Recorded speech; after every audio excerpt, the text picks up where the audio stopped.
മതനിരപേക്ഷതയോട് പുറംതിരിഞ്ഞു നടന്ന ആ രാജ്യങ്ങളൊക്കെ ഇന്ന് പലതവണ ഛിന്ന ഭിന്നമായി മാറി. ആഭ്യന്തര സംഘർഷം മൂർച്ഛിച്ചു. മനുഷ്യർ പരസ്പരം കൊന്നു തിന്നുന്ന സ്ഥലങ്ങളായി മാറിയെങ്കിൽ പ്രിയപ്പെട്ടവരെ, എന്തൊക്കെ കുറ്റങ്ങളും കുറവുകളും ഉണ്ടെങ്കിലും, പട്ടിണിയും ദാരിദ്ര്യവും ഉണ്ടെങ്കിലും, എന്തൊക്കെ പ്രയാസങ്ങൾ ഉണ്ടെങ്കിലും, നമ്മുടെ രാജ്യം, ഇന്ത്യ എന്ന് പറയുന്ന നമ്മുടെ രാജ്യം, മതനിരപേക്ഷതയിൽ ഉറച്ചു നിൽക്കുന്ന എല്ലാവർക്കും തുല്യ അവകാശമുള്ള ഈ മണ്ണ്, ഇത് തരുന്ന സ്വാതന്ത്ര്യവും ഇത് തരുന്ന വിശാലതയും ഇത് തരുന്ന ജീവിത സുഖ സൗകര്യങ്ങളും ലോകത്ത് മറ്റൊരു രാജ്യത്തും നിങ്ങൾക്ക് ലഭിക്കുകയില്ല എന്ന് അടിവരയിട്ട് പറയാൻ ഞാൻ ആഗ്രഹിക്കുക. ഈ സ്വാതന്ത്ര്യം നിങ്ങൾക്ക് ലോകത്ത് എവിടെ പോയാലും കിട്ടില്ല.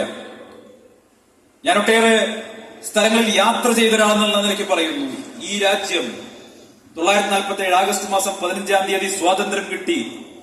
ഈ രാജ്യം ഇതുപോലെ രൂപപ്പെടുത്തിയത് അത് ദീർഘദർശികളായിട്ടുള്ള ദിഷണാശാലികളായിട്ടുള്ള ജവഹർലാൽ നെഹ്റു അടക്കമുള്ള അന്നത്തെ ഇന്ത്യൻ നാഷണൽ കോൺഗ്രസിന്റെ നേതൃത്വമായിരുന്നു.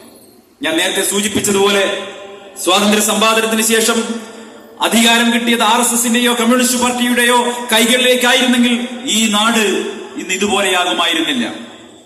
പ്രിയപ്പെട്ടവരെ, അതുകൊണ്ട് തന്നെ ജനാധിപത്യത്തിന്റെ ഭാഗമായിട്ടുള്ള ഇത്തരം സംവാദ വേദികൾ ഉണ്ടാക്കാൻ, പൊതുയോഗങ്ങൾ നടത്താൻ, അത് കോൺഗ്രസിന് മാത്രമല്ല CPM-നും BJP-ക്കാരനും മറ്റെല്ലാ രാഷ്ട്രീയ പാർട്ടികൾക്കും ഇതുപോലെ സംസാരിക്കാനുള്ള അവകാശം കിട്ടിയത് അത് കോൺഗ്രസ് ഈ നാട് ഭരിച്ചതുകൊണ്ട്. അതുകൊണ്ട് തന്നെ കോൺഗ്രസ് ഈ നാടിന് ആവശ്യമാണ് എന്നുള്ള ബോധ്യം എനിക്കുണ്ടായിരുന്നു. അതുകൊണ്ട് തന്നെ ജനാധിപത്യത്തിൽ എനിക്ക് വിശ്വാസം ഉണ്ടായിരുന്നു. ജനാധിപത്യത്തിൽ വിശ്വാസമുണ്ട്, ഈ രാജ്യത്തിന്റെ ഭരണഘടനയിൽ വിശ്വാസമുണ്ട്. അതുകൊണ്ടാണ് ഞാൻ നേരത്തെ പറഞ്ഞത്, കോൺഗ്രസിൽ വലിയ പ്രതീക്ഷ കോൺഗ്രസുകാർക്ക് പോലും ഇല്ലാത്ത കാലത്ത് കോൺഗ്രസിലേക്ക് കടന്നു വരാൻ എന്നെ പ്രേരിപ്പിച്ചത് കോൺഗ്രസ് ഈ രാജ്യത്തിന് നൽകിയിട്ടുള്ള ജനാധിപത്യവും കോൺഗ്രസ് ഈ രാജ്യത്തിന് നൽകിയിട്ടുള്ള ഭരണഘടനയുമാണ്. എനിക്കതിൽ വിശ്വാസമുണ്ട്. ഇന്നല്ലെങ്കിൽ നാളെ കോൺഗ്രസ് തിരികെ വന്നേ പറ്റൂ. ഈ നാടിനെ രക്ഷിക്കാൻ, ഈ നാടിനെ വീണ്ടെടുക്കാൻ, സംഘപരിവാറിന്റെ ഫാസിസ്റ്റ് ഐഡിയോളജിയിൽ നിന്ന് ഈ നാടിനെ മതനിരപേക്ഷ പക്ഷത്തേക്ക് വീണ്ടെടുക്കാൻ ഈ രാജ്യത്ത് ഇന്ത്യൻ നാഷണൽ കോൺഗ്രസിന്റെ തിരിച്ചുവരവ് അത് അനിവാര്യമാണ്. അത് നടന്നിരിക്കും എന്നുള്ള കാര്യത്തിൽ ഒരു തർക്കവും സംശയവും വേണ്ട. ഞാൻ എന്താണോ ചിന്തിച്ചത് അതിലേക്കാണ് ഇന്ന് രാജ്യം പോയിക്കൊണ്ടിരിക്കുന്നത്. ഞാൻ എന്താണോ ആഗ്രഹിച്ചത് അതിലേക്കാണ് ഈ നാട് ഓരോ ദിവസവും ഓരോ ചുവട് മുന്നോട്ട് വെക്കുന്നത് എന്ന് പറയുന്നതിൽ എനിക്ക് അഭിമാനവും സന്തോഷവും. ഇന്ന് പുറത്തു വരുന്ന വാർത്തകൾ, ഇന്ന് നമ്മൾ ചർച്ച ചെയ്യുന്ന വിഷയങ്ങൾ, ആനുകാലിക രാഷ്ട്രീയ സംഭവ വികാസങ്ങൾ, ഇതെല്ലാം പരിശോധിക്കുമ്പോൾ ഈ രാജ്യത്ത് നിന്ന് നിങ്ങൾക്ക് കോൺഗ്രസിനെ എഴുതിത്തള്ളാൻ കഴിയില്ല. ഇന്ത്യയെയും കോൺഗ്രസിനെയും നിങ്ങൾക്ക് രണ്ടായി കാണാൻ സാധിക്കില്ല എന്നുള്ളതിന്റെ തെളിവുകൾ ഓരോ ദിവസവും പുറത്തു വരുന്നു. പ്രിയപ്പെട്ടവരെ, ഇന്ന് രാജ്യം പാർലമെന്റിനകത്ത് ബഹുമാനപ്പെട്ട രാഹുൽ ഗാന്ധിയുടെ നേതൃത്വത്തിൽ വലിയൊരു പോരാട്ടത്തിലാണ്. അത് കേവലം ഇന്ന് തുടങ്ങിയ പോരാട്ടമല്ല. ഈ രാജ്യത്തിന്റെ സ്വാതന്ത്ര്യം സംരക്ഷിക്കാൻ, ഭരണഘടനയും ജനാധിപത്യവും സംരക്ഷിക്കാൻ വേണ്ടി ശ്രീ രാഹുൽ ഗാന്ധി നടത്തുന്ന ഒരു വലിയ പോരാട്ടമുണ്ട്. ഒരുപക്ഷെ മറുവശത്ത് നിന്നുകൊണ്ട് ആ പോരാട്ടത്തെ ചെറുതാക്കി കണ്ടവനാണ് ഞാൻ. പക്ഷെ ഇന്ന് ആ പോരാട്ടത്തിന്റെ ഗൗരവം, ആ പോരാട്ടത്തിന്റെ ഗരിമ, അതിന്റെ മഹത്വം തിരിച്ചറിയാൻ എനിക്ക് സാധിക്കുന്നുണ്ട്. അത് തിരിച്ചറിയാൻ സാധിക്കുന്നത് കഴിഞ്ഞ 10 വർഷക്കാലത്തിലധികമായി ഈ രാജ്യത്ത് പ്രവർത്തിക്കുന്ന നരേന്ദ്രമോദി സർക്കാർ ഏതൊക്കെ ഘട്ടങ്ങളിൽ ഈ രാജ്യത്തെ വഞ്ചിച്ചു എന്നുള്ളതിന്റെ തെളിവുകൾ ഓരോ ദിവസവും ശ്രീ രാഹുൽ ഗാന്ധി പുറത്തുവിടുമ്പോ, പ്രിയപ്പെട്ടവരെ, ഈ രാജ്യത്തെ സ്നേഹിക്കുന്നവർക്ക്, ഈ നാടിനെ സ്നേഹിക്കുന്നവർക്ക് രാഹുൽ ഗാന്ധി പറയുന്നതാണ് ശരിയായ രാഷ്ട്രീയം, അതാണ് സത്യമെന്ന് ഇന്ന് ബോധ്യപ്പെട്ടുകൊണ്ടിരിക്കുകയാണ്. അത് വോട്ടർ പട്ടികയിലെ ക്രമക്കേടുകളാവട്ടെ, ചൈനീസ് അതിക്രമത്തെ തടയുന്നതിൽ സംഭവിച്ച പരാജയമാവട്ടെ, അമേരിക്കക്കാരനായിട്ടുള്ള കുപ്രസിദ്ധ ലൈംഗിക കുറ്റവാളിയുടെ പ്രേരണയ്ക്ക് വഴങ്ങി രാജ്യത്തിന്റെ വിദേശ നയം അമേരിക്കയുടെ പ്രസിഡന്റിന് മുന്നിൽ കൊണ്ടുപോയി പണയം വെച്ചതാവട്ടെ, ഇന്ത്യ മഹാരാജ്യം ശത്രു രാജ്യത്തിനെതിരെ നടത്തിയ വലിയൊരു ഓപ്പറേഷൻ ഇന്ത്യൻ സൈന്യം വിജയത്തിലേക്ക് അടുക്കുമ്പോൾ അമേരിക്കൻ പ്രസിഡന്റിന്റെ സമ്മർദ്ദത്തിന് വഴങ്ങി നമ്മുടെ സൈന്യത്തിന്റെ ആ പോരാട്ട വീര്യത്തെ അവസാനിപ്പിച്ചുകൊണ്ട് ആ യുദ്ധം പാതി വഴിക്ക് നിർത്തിയ ഭീരുത്വമാവട്ടെ, ഓരോ കാര്യങ്ങളിലും രാഹുൽ ഗാന്ധി പറയുന്നത് ശരിയാണ് എന്നൊന്ന് തെളിയിക്കപ്പെട്ടുകൊണ്ടിരിക്കുകയാണ്. ഡൊണാൾഡ് ട്രംപ് ഭീഷണിപ്പെടുത്തിയാൽ ആ ഭീഷണിക്ക് മുന്നിൽ വശംവദനാകുന്ന ഒരു നരേന്ദ്രമോദിയെ ഇന്ന് നമ്മുടെ രാജ്യം കാണുകയാണ്. അത് ഓപ്പറേഷൻ സിന്ദൂറിന്റെ കാലത്തും ഇപ്പോൾ താരിഫ് യുദ്ധത്തിന്റെ സമയത്തുമൊക്കെ നമ്മൾ കാണുന്നു. ഇന്ത്യൻ ഉൽപ്പന്നങ്ങൾക്ക് 18% നികുതി ചുമത്തിക്കൊണ്ട് ഈ രാജ്യത്തെ വരുതിയിലാക്കാൻ വേണ്ടി ഡൊണാൾഡ് ട്രംപ് നീക്കം നടത്തുമ്പോൾ, പ്രിയപ്പെട്ടവരെ, നമ്മുടെ പ്രധാനമന്ത്രി അതിനു മുൻപിൽ പോയി സാഷ്ടാംഗം നമസ്കരിച്ച് കീഴടങ്ങുന്ന കാഴ്ചയാണ്. എനിക്ക് ദുഃഖമുണ്ട്, എനിക്ക് പ്രയാസമുണ്ട്. ഒരു സൈനികന്റെ മകൻ എന്നുള്ള നിലയ്ക്ക്, ഒരു പൂർവ്വ സൈനികന്റെ മകൻ എന്നുള്ള നിലയ്ക്ക് നമ്മുടെ രാജ്യത്ത് അയൽ രാജ്യക്കാർ, ശത്രു രാജ്യക്കാർ ആക്രമണം നടത്തുമ്പോ അതിശക്തമായ തിരിച്ചടി കൊടുക്കണമെന്നാണ് നമ്മളൊക്കെ മനസ്സുകൊണ്ട് ആഗ്രഹിക്കുന്നത്. നമ്മുടെ ചരിത്രം അതാണ്, രാജ്യത്തിന്റെ ചരിത്രം അതാണ്. ഇന്ത്യ മഹാരാജ്യം മറ്റൊരു രാജ്യത്തെയും അങ്ങോട്ട് കയറി ആക്രമിക്കാറില്ല. പക്ഷെ നമുക്ക് നേരെ ഒരാക്രമണം നടന്നാൽ, നമ്മുടെ അഖണ്ഡതയ്ക്ക് നേരെ, നമ്മുടെ സുരക്ഷയ്ക്ക് നേരെ ഏതെങ്കിലും തരത്തിലുള്ള ആക്രമണം നടന്നാൽ അതിന് പുറത്തു കൊടുത്ത, അതിനെ ചെറുത്ത് നിൽക്കാത്തൊരു ചരിത്രം നമ്മുടെ രാജ്യത്തിനില്ല.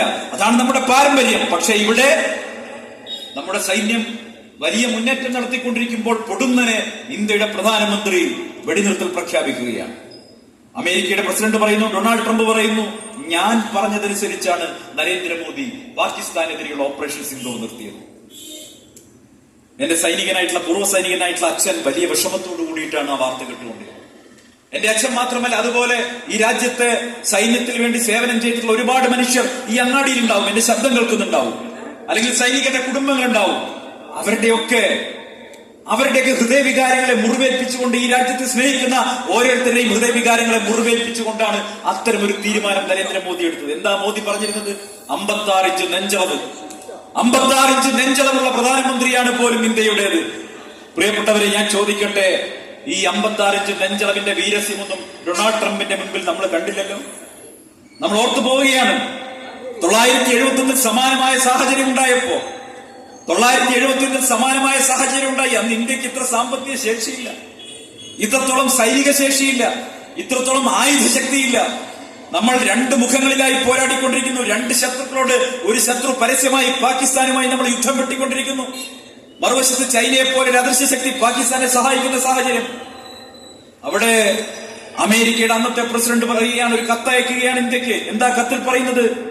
അമേരിക്കയുടെ അന്നത്തെ പ്രസിഡന്റ് നിക്സൺ ഇന്ത്യയുടെ പ്രധാനമന്ത്രിക്ക് ഒരു കത്തയക്കുന്നുണ്ട്. ആ കത്തിൽ പറയുന്നു, അല്ലയോ പ്രധാനമന്ത്രി, എന്റെ 7ാം കപ്പൽപ്പടയെ, അമേരിക്കയുടെ വിശ്വപ്രസിദ്ധമായിട്ടുള്ള 7ാം കപ്പൽപ്പടയെ ഞാൻ ഇന്ത്യൻ മഹാസമുദ്രത്തിലേക്ക് അയക്കുകയാണ്.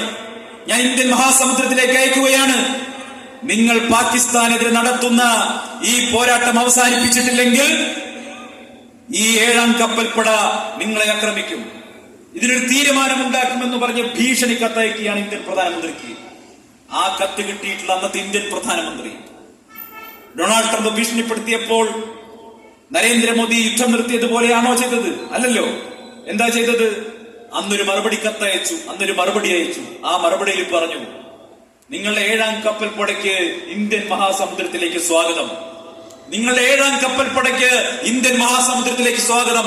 പക്ഷേ നിങ്ങളുടെ 7ാം കപ്പൽപ്പട ഇന്ത്യൻ മഹാസമുദ്രത്തിലെത്തിയാൽ വന്നതുപോലെ തിരിച്ചു പോകണമോ എന്ന് ഞാൻ തീരുമാനിക്കുമെന്ന് പറഞ്ഞ പ്രഖ്യാപിച്ച ഒരു പ്രധാനമന്ത്രി രാജ്യത്തുണ്ടായിരുന്നു. ആ പ്രധാനമന്ത്രിയുടെ പേരാണ് കേട്ടോ ഇന്ദിരാഗാന്ധി. ആ ഇന്ദിരാഗാന്ധി കാണിച്ച ആർജവം, അതിന്റെ 10,000-ൽ അംശമെങ്കിലും ഈ ചൈനീസ് അതിക്രമണ സമയത്ത് കാണിക്കാൻ നരേന്ദ്രമോദി കഴിഞ്ഞോ? നിങ്ങൾ അറിഞ്ഞോ എന്താ സംഭവിച്ചത്? അന്നത്തെ ഇന്ത്യയുടെ കരസേനാ മേധാവി, അദ്ദേഹം വിരമിച്ച ശേഷം ഇപ്പോൾ ഒരു പുസ്തകം എഴുതിയിട്ടുണ്ട്. ആ പുസ്തകത്തിൽ അദ്ദേഹം പറയുന്നു, ചൈനീസ് അതിർത്തിയിൽ ഒരു ദിവസം ചൈനയുടെ ടാങ്കുകൾ ഇരമ്പി വരികയാണ്. വിവരം കിട്ടിയപ്പോൾ ഞാൻ ഉടൻ തന്നെ ഡൽഹിയിലെ രാഷ്ട്രീയ നേതൃത്വവുമായി ബന്ധപ്പെട്ടു, കേന്ദ്ര സർക്കാരുമായി ബന്ധപ്പെട്ടു. പറയൂ, ഞങ്ങൾ എന്ത് ചെയ്യണം? എന്തും ചെയ്യാൻ ഇന്ത്യൻ സൈന്യം തയ്യാറാണ്. പറയൂ, ഞങ്ങൾ എന്ത് ചെയ്യണമെന്ന് പറഞ്ഞപ്പോ, പ്രിയപ്പെട്ടവരെ, ഇന്ത്യയുടെ പ്രതിരോധ മന്ത്രിയും ഇന്ത്യയുടെ പ്രധാനമന്ത്രിയും മണിക്കൂറുകളോളം ഇന്ത്യൻ സൈന്യത്തെ ഇരുട്ടിൽ നിർത്തി. ഒരു മറുപടി പോലും കൊടുക്കാൻ തയ്യാറായില്ല. എന്ത് ചെയ്യണമെന്ന നിർദ്ദേശം, ഓർഡർ കൊടുക്കാൻ തയ്യാറായില്ല. മണിക്കൂറുകൾ കഴിഞ്ഞ് ചൈനീസ് സൈന്യം തൊട്ടടുത്തെത്തിയപ്പോൾ ഇവർക്ക് ലഭിക്കുന്ന മറുപടി, സൈന്യത്തിന് ഇഷ്ടമുള്ള തീരുമാനമെടുക്കാം. അതായത് നിർണായകമായിട്ടൊരു ദശാസന്ധിയിൽ ശത്രുരാജ്യം ഇരമ്പി ആക്രമിക്കാൻ വരുമ്പോൾ രാഷ്ട്രീയ തീരുമാനം കൈക്കൊള്ളാൻ വിധിക്കപ്പെട്ട, രാഷ്ട്രീയ തീരുമാനം കൈക്കൊള്ളാൻ ബാധ്യതയുള്ള ഇന്ത്യയുടെ രാഷ്ട്രീയ നേതൃത്വം അതിൽ നിന്ന് ഓടിയൊളിച്ച് മുഴുവൻ ബാധ്യതയും ഇന്ത്യൻ സൈന്യത്തിന്റെ തലയിലേക്കിട്ടു. ഇന്ത്യയുടെ സൈന്യത്തിന്റെ തലയിലേക്കിട്ടു. പ്രിയപ്പെട്ടവരെ, നമുക്ക് ഭാഗ്യമുണ്ട്. നമ്മുടെ വീടുകളിൽ നിന്ന് പോകുന്ന ചെറുപ്പക്കാർ ഇന്ത്യൻ സൈന്യത്തിന്റെ യൂണിഫോം അണിയുന്ന, അഭിമാനത്തോടെ അണിയുന്ന, ജീവൻ ഈ രാജ്യത്തിന് കൊടുക്കാൻ തയ്യാറായ ചുറുചുറുക്കുള്ള ചെറുപ്പക്കാർ, അവർ ഈ രാജ്യത്തിന്റെ അതിർത്തിയിൽ ഊണും ഉറക്കവും ഉപേക്ഷിച്ച് ഈ രാജ്യത്തിന്റെ സംരക്ഷണത്തിന് വേണ്ടി പോരാടിക്കൊണ്ടിരിക്കുമ്പോ അവരുടെ പുറകിൽ നിന്ന് ഈ നരേന്ദ്രമോദി എന്ന് പറയുന്ന പ്രധാനമന്ത്രി അവരെ കുത്തി, അവരെ വഞ്ചിച്ചു, നാണം കെട്ട നിലപാട് സ്വീകരിച്ചു. അന്ന് ഇന്ത്യൻ സൈന്യം നെഞ്ചു വിരിച്ചു നിന്നുകൊണ്ടാണ് ഈ രാജ്യത്തിന് വേണ്ടി പ്രതിരോധമുയർത്തിയത്. രാഹുൽ ഗാന്ധി അന്നേ പറഞ്ഞു, ചൈന ഇന്ത്യക്ക് മേൽ അതിക്രമണം നടത്തിയിരിക്കുന്നു, ഇന്ത്യയുടെ പ്രധാനമന്ത്രിയും സർക്കാരും അത് ഒളിച്ചു വെക്കുകയാണ്. രാഹുൽ ഗാന്ധി അന്നേ പറഞ്ഞു. ഞാൻ അത്ഭുതപ്പെട്ടു പോവുകയാണ്. ഞാൻ അന്ന് BJP-യുടെ ഭാഗം. ഞാൻ കരുതിയിരുന്നു എങ്ങനെയാണ് ഇദ്ദേഹത്തിന് ഇവർ കിട്ടുന്നത്. രാഹുൽ ഗാന്ധി പറഞ്ഞു, ഇത്രയധികം ചൈന ആക്രമണം നടത്തിയിരിക്കുന്നു, ഈ രാജ്യത്ത് ജനങ്ങളിൽ നിന്ന് അത് പ്രധാനമന്ത്രി നരേന്ദ്രമോദി മറച്ചു വയ്ക്കുന്നു, ഇത് ശരിയല്ല. ചൈന ഇന്ത്യക്ക് ഏറ്റവും വലിയ അപകടം ചെയ്യും.